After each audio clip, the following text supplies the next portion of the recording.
तो मैं इस चैनल के माध्यम से सभी दुकानदारों को आगाह कर देना चाहता हूं कि अगर आप 1 रुपया भी अधिक लेते हुए पकड़े जाएंगे तो मैं उन्हें छोड़ूंगा नहीं।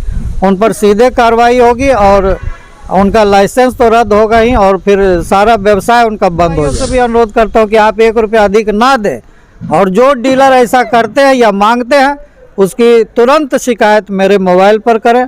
आता हूँ 94 3 18 18 7 18 जारी की प्रश्न है, तो इसके लिए हमारे कृषि विभाग में त्वरित निष्पादन टीम गठित किया गया है।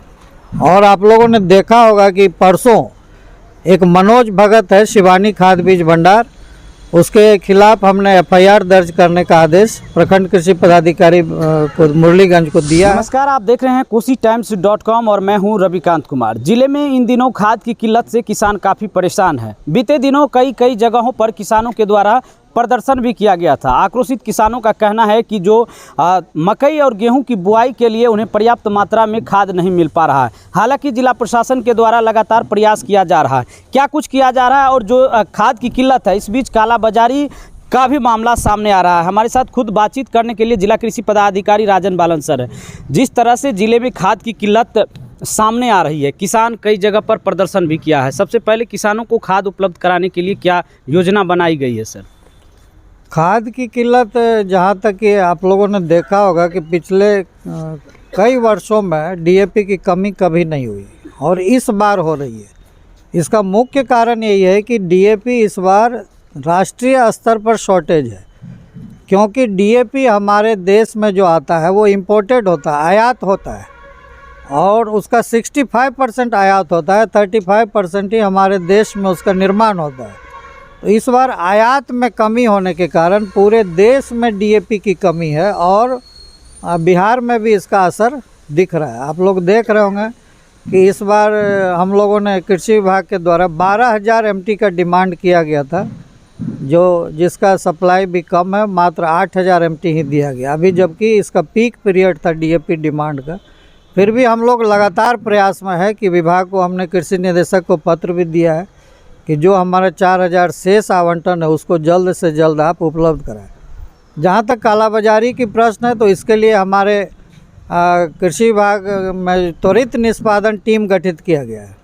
और आप लोगों ने देखा होगा कि परसों एक मनोज भगत है शिवानी खाद बीज भंडार, उसके खिलाफ हमने एफआईआर दर्ज करने का आदेश प्रखंड कृषि पदाधिकारी को मुरलीगंज को दिया है। तो मैं इस चैनल के माध्यम से सभी दुकानदारों को आगाह कर देना चाहता हूं कि अगर आप 1 रुपया भी अधिक लेते हुए पकड़े जाएंगे तो मैं उन्हें छोड़ूंगा नहीं। उन पर सीधे कार्रवाई होगी और उनका लाइसेंस तो रद्द होगा ही और फिर सारा व्यवसाय उनका बंद हो जाएगा। इसीलिए मैं फिर सभी विक्रेताओं से अनुरोध करता हूं कि जो निर्धारित दर है, जो उसके बोरे पर प्रिंट है, उससे 1 रुपया अधिक ना लें। और किसान भाइयों से भी अनुरोध करता हूं कि आप 1 रुपया अधिक ना दें और जो डीलर ऐसा करते हैं या मांगते हैं उसकी तुरंत शिकायत मेरे मोबाइल पर करें। अगर हो सके तो मैं अपना मोबाइल भी बता देता हूँ 94 3 18 18 7 58।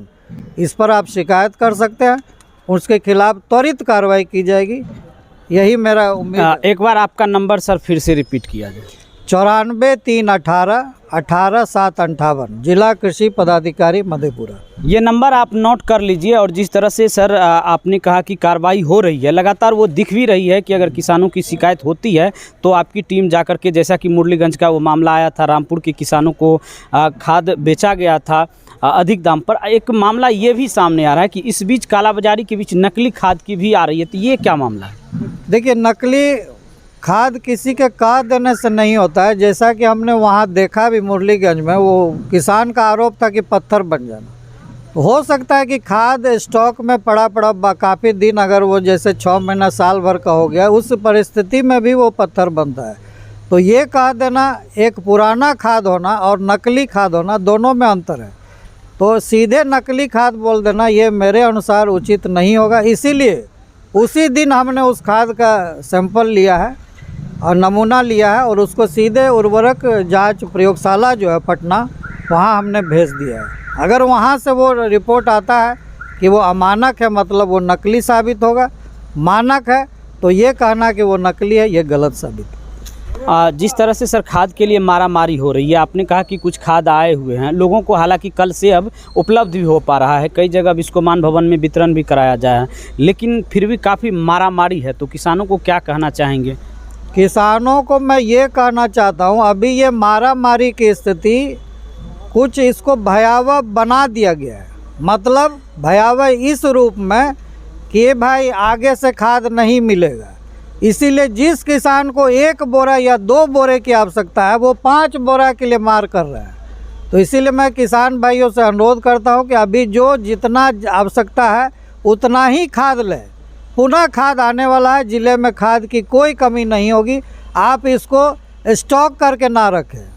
हाँ, बहुत बहुत धन्यवाद। तो अभी हमसे खास बातचीत कर रहे थे, और ख़ास करके जो वर्तमान में समस्या है खाद की, और जो खाद की कालाबाजारी हो रही है, और जो खाद की किल्लत से किसान परेशान है, इन्हीं सब मामलों पर हमने जिला कृषि पदाधिकारी राजन बालन से बात किया है। उन्होंने आश्वासन दिया है कि खाद की किल्लत नहीं होने वाली है। हालांकि दिक्कतें हुई हैं, लेकिन अब उन्हें पूरा जो दिक्कत है उनको दूर करने का प्रयास किया जा रहा है। उन्होंने साफ शब्दों में, साफ लफ्ज़ों में उन्होंने कहा है कि जो कालाबाजारी करने वाले खाद दुकानदार हैं उन पर सख्त से सख्त कार्रवाई होगी। फिलहाल इस वीडियो के बारे में आप क्या सोचते हैं, कमेंट बॉक्स में अपनी राय जरूर दीजिए। तब तक देखते रहिए KosiTimes.com। फिलहाल रविकांत को दीजिए इजाज़त।